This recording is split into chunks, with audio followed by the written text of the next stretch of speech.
Gawa natin to ng tutorial mga guys. So bago yan, shoutout muna kay Idol Maria B. Panganiban. So Idol, ito na po ang tutorial. Sana po ay makatulong sa'yo at masundan mo. So let's go. Una, gawa muna tayo ng video mga guys. Isang clip lang ang kailangan natin. Punta na tayo sa CapCut mga guys. So ayan yung project. Hanapin lang natin yung video na ginawa natin. So ayan, i-add one lang natin yan mga guys. Saan na ba yun? So ayan, okay na. I-add one lang natin yan mga guys. So ayan, pagka na-add one na. So ayan, play natin ang video. Ayan natin. So ayan. Magbukas tayo dito mga guys. Delete natin yung bandang dulo. Bukasan natin ng konti. So itap ang video. Tapos i-split. Tapos delete. CapCut sa dulo. I-delete na rin. Tapos i-add na natin mga guys yung bulang green screen na download natin sa YT. Bali sa YT lang po yan galing mga guys. I-search nyo na lang po sa YT. Yung green screen na yan. Tapos ayan, na-add one na. Tapos pag na-add one na, ayan, itap lang natin yan. Tapos hanapin natin sa baba ang remove BG. So ayan, remove BG. Tapos galawin lang natin ito para mawawala yung niya, yung kulay green. Ayan, tapos yung intensity, shadow, galawin natin yan mga guys. Kayo nang bahala dyan mga guys. Basta hanggat mawala lang yung yung kulay green niya. So tapos, so ayan, pabibilisin natin to mga guys.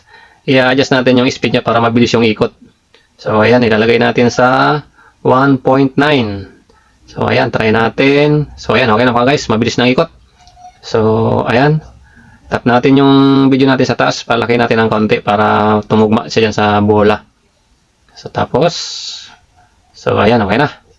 So ayan, tapos dito itap natin yan, palitin lang natin yan mga guys. Itapat natin doon sa paa niya. Yan, sakto lang yan sa pagsipa niya. So ayan, okay na, sakto na.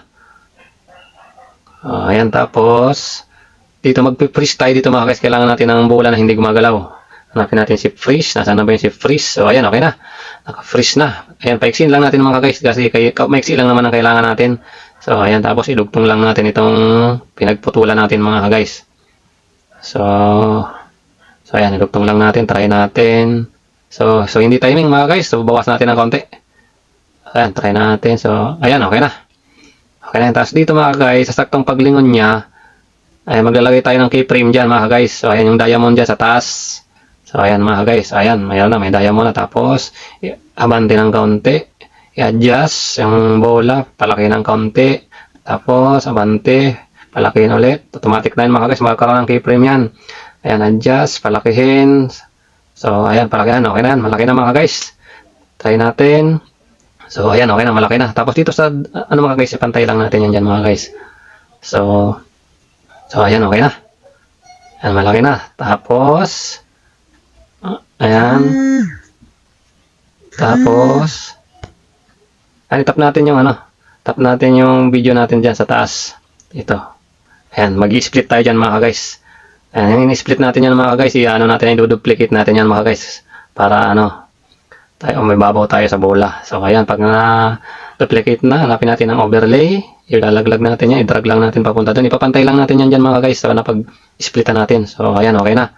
Tapos, itap natin yan. Hanapin natin sa baba ang remove BG. Ayan, auto removal ang ginamit ko mga guys kasi naka-all version ang CapCut ko. Kung hindi kayo naka-all version, ayan, custom removal yun na lang po mga guys. So ayan, hintayin natin mag-green. So ayan, pag nag-green na, ayan, check lang. Tapos, ayan, okay na yan. Try natin. So ayan, nasa likod pa rin tayo ng bola mga guys. So ang gagawin natin dyan mga guys, itap lang natin yan. Tapos hanapin natin sa baba ang layer. Nasaan na ba yung si layer? So ayan, pagpalitin lang natin yan mga guys. So ayan, okay na yan, try natin. So ayan mga guys, okay na. Pwede na pwede na i-export yan mga guys. So bago po natin i-export mga guys, huwag po natin kalimutan aspect ratio 9:16. Tapos ang resolution 1080, ang code rate mbps ilagay po natin sa high. Tapos okay na po yan mga guys, i-export na po natin yan. Sana po nasundan. Thank you so much.